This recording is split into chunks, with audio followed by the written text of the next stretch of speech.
স্বরলিপি পদ্ধতি নিয়ে আলোচনা করতে চলেছি।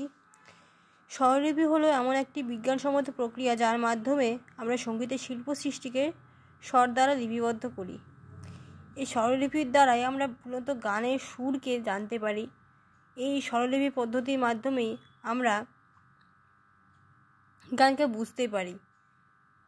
বর্তমানে উত্তর ভারতে আকারমাত্রিক, ভাটখণ্ড এবং বিষ্ণু দিগম্বর স্বরলিপি পদ্ধতি প্রচলিত আছে।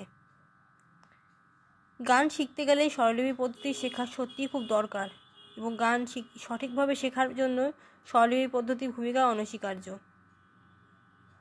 আকারমাত্রিক স্বরলিপি পদ্ধতি।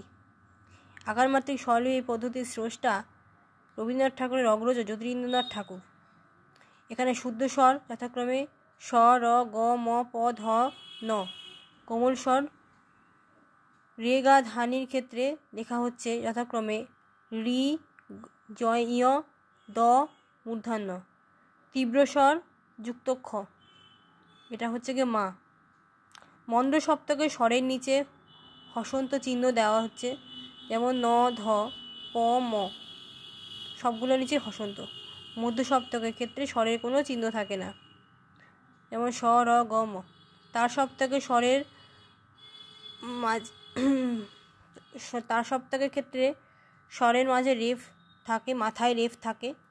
স্বরের মাথায় রেফ থাকে, স মাথায় রেফ, র মাথায় রেফ, গ মাথায় রেফ, ম মাথায় রেফ।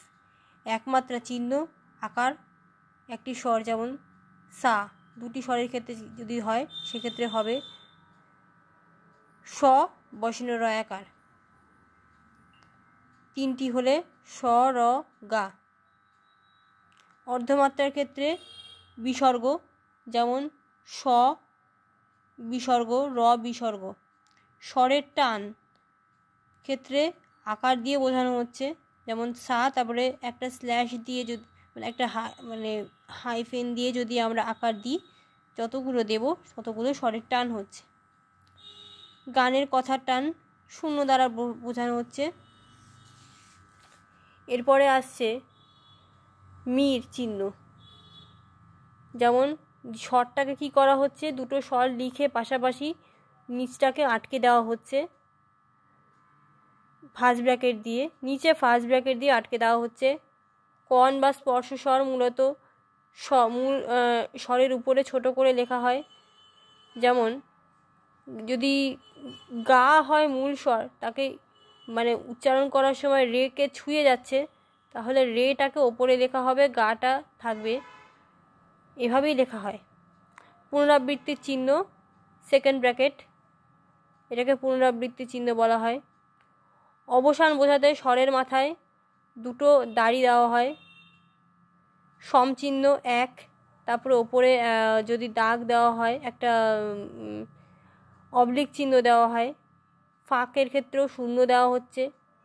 অন্যান্য বিভাগ 1, 2, 3, 4 ইত্যাদি করে লেখা হচ্ছে। তাল বিভাগের চিহ্ন একটা দাড়ি। আবর্তন বোঝাতে আই, বড় হাতের আই। প্রত্যেক বিভাগের শুরু ও শেষে যদি থাকে সেক্ষেত্রে হবে হচ্ছে গিয়ে দুটো আই, বড় হাতের আই, এবং সবশেষে জোড়া আই থাকে, জোড়া আই। পুনরাবৃত্তি চিহ্ন থার্ড ব্র্যাকেট চিহ্ন দিয়ে বোঝানো হয়। এবারে আসছে ভাতখণ্ডে স্বরলিপি পদ্ধতি। ভাতখণ্ডে স্বরলিপি পদ্ধতির স্রষ্টা হলেন পণ্ডিত বিষ্ণুনারায়ণ ভাতখণ্ডে, যেটা খুব ইম্পর্টেন্ট।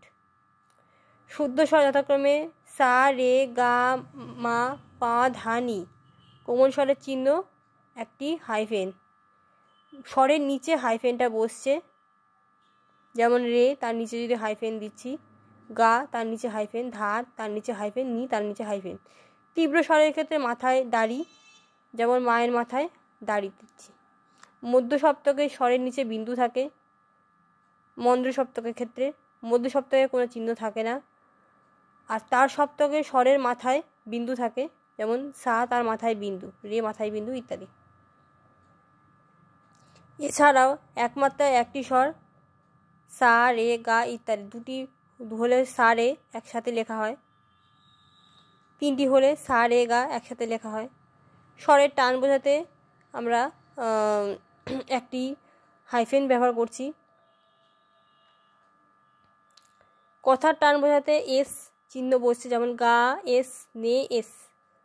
মির বোঝাতে ডট বোঝানো হচ্ছে। স্পর্শ স্বরের মূল স্বরের মাথায় ছোট করে লেখা হয়, অনেকটা আকার মাত্রিকের মতোই।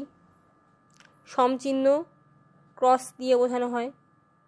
ফাঁক 0। তারপরে অন্যান্য বিভাগ 1 2 3 4 ইত্যাদি। তালের বিভাগের ক্ষেত্রে একটা দাড়ি। আর কোমল স্বরের কম্পন বোঝানো হয় হচ্ছে গিয়ে মা পা ধা পা একসাথে। এইভাবেই স্বরলিপি পদ্ধতি আমরা দেখতে পাচ্ছি।